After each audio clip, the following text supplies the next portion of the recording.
Viewers, welcome to Science Spectrum with Don.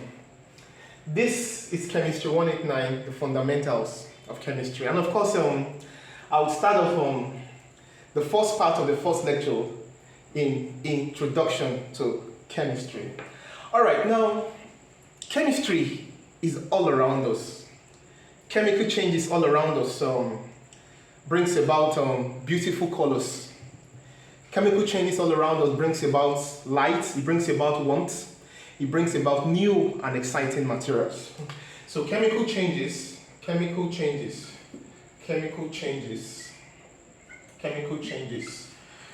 about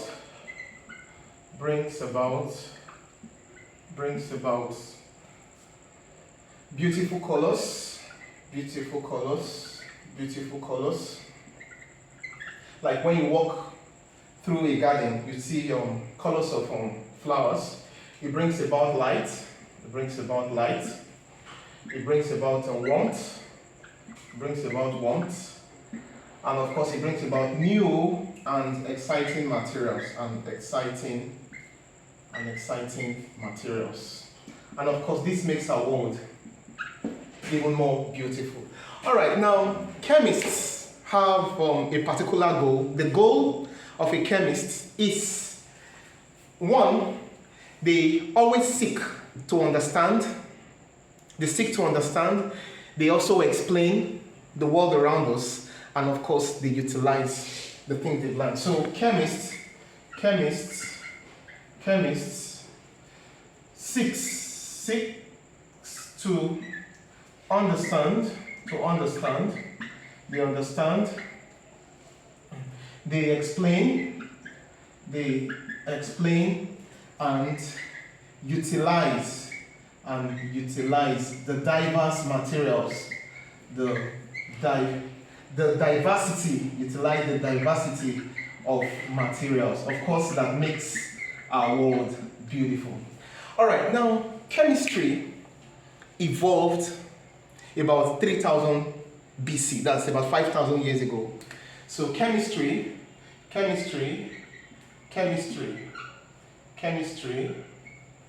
which was Egypt's original name, evolved about 3000 BC. That's 5,000 years ago.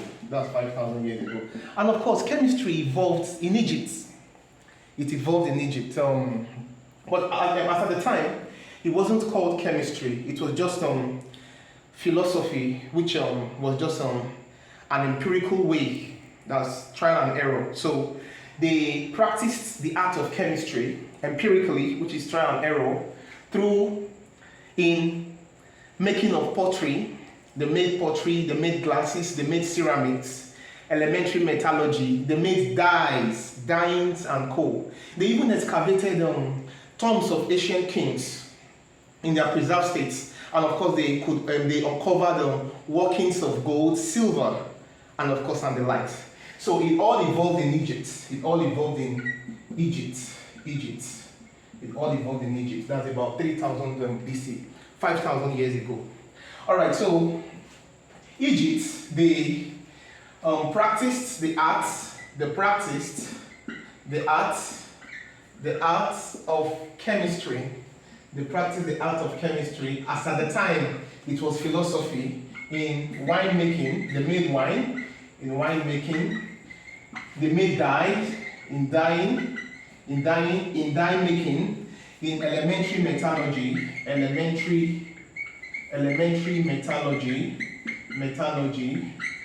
and of course in glass making, in pottery making, and of course the list went on and on like that. And of course subsequent times, the Greek civilization also followed suit. Of course the Greeks also indulged, or they also took part in the art of chemistry, like winemaking, dyeing and coal. And of course, aside from the Greeks also, the Phoenicians, currently Lebanon, Phoenicians, that's currently Lebanon, they made dye. they made dye from a special species of sea snail. So they also made dyes, but these were just by trial and error, empirical way in which they studied chemistry. And of course, the Greeks was succeeded by the Roman civilization. The Roman civilization, okay, also took part in this, the practice, the art of chemistry, like this. And of course, the Roman civilization was succeeded in Europe during the Dark Ages. So, during the Dark Ages in Europe, the Roman civilization was succeeded. So, the Roman civilization was succeeded in Europe. The Roman civilization was succeeded in Europe during the Dark Ages.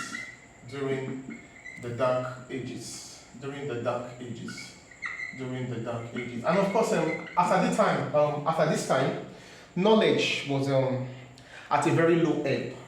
But knowledge never declined in the Arabic culture, that's in the Middle East, and of course in North Africa. And of course, this time actually passed. Then the Arabic culture also made significant contribution in mathematics. They brought about the Arabic numbers. They introduced zero. They also introduced algebra, and of course a part of pseudochemistry, or a sort of pseudochemistry we call alchemistry. So the Arabic culture also came into the picture. The Arabic culture practiced a sort of pseudochemistry, a sort of that's false chemistry, a sort of pseudo, that's false chemistry, pseudochemistry, okay, called alchemistry. And of course, this was between 500 to 1600 BC. Yeah, this is AD. Yeah, this is as at the time the Arabic culture actually. So the goal of the alchemists was just basically two things: to prolong human life indefinitely by the use of the philosopher's stone, right? They get rid of the philosopher's stone was believed to cure all of human ailments or diseases.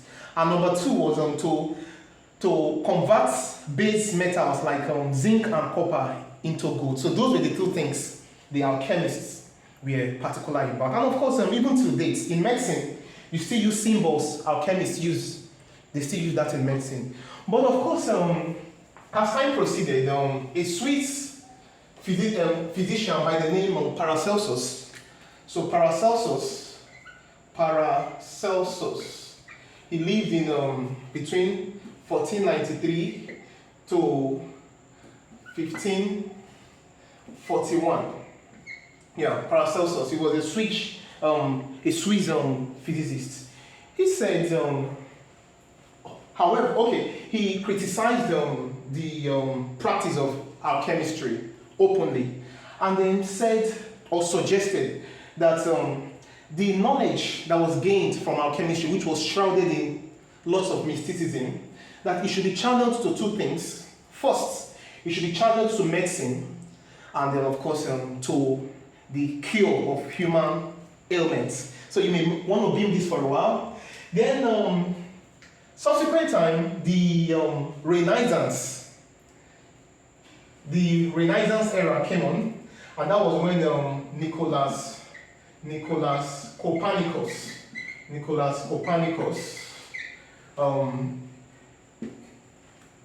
introduced the heliocentric concept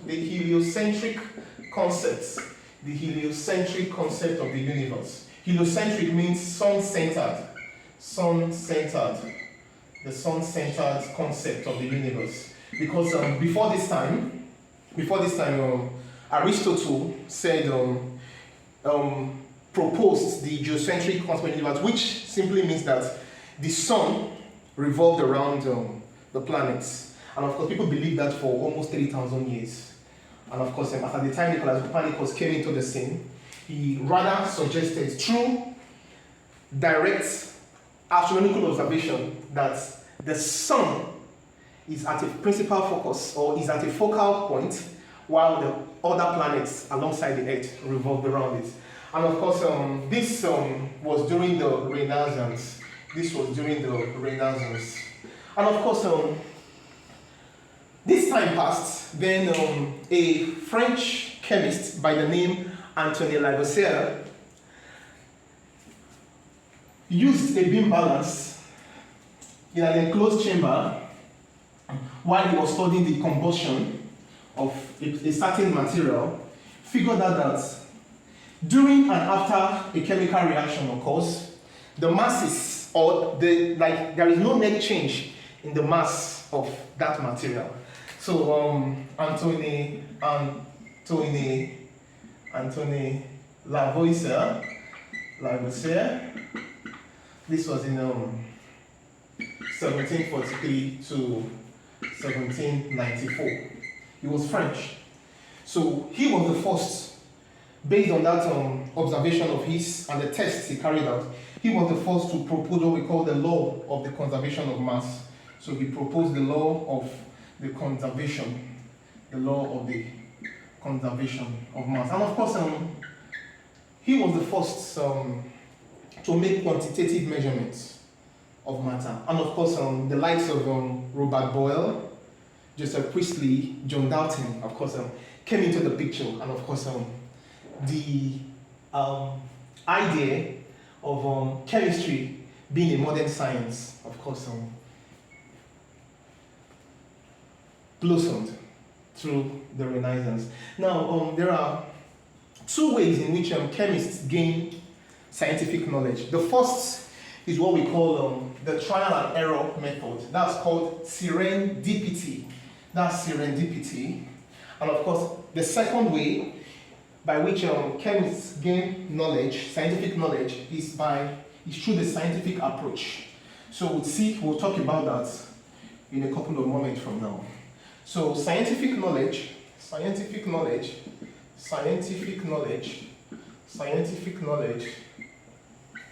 is gained or obtained. Use the word obtained. Is obtained by, the first one is serendipity. This is trial and error. We say it's okay, an empirical method. And of course, the second one is by the use of what we call the scientific approach. Or the scientific method. Now, I'll talk briefly about serendipity. It's just a way in which, though chemists that has had a little idea about chemistry, they were able to figure out new materials. New materials just evolved, just like that. By reacting one or two things. Take for instance, William Perkins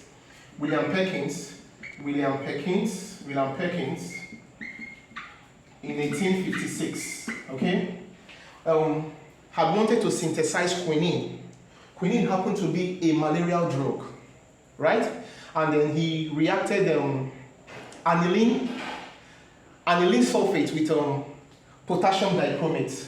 And of course, he noticed a black pastry substance which he extracted with alcohol. And of course, upon the alcohol evaporating, he noticed that there was a violet crystal left, and which when was dissolved in water, right, turned into a beautiful purple color, and it had great affinity or likeness for silk. And that was how the dye industry, that was how the Maouf dye was discovered. And of course, the list could go on, on and on. You have James Schlatter and co.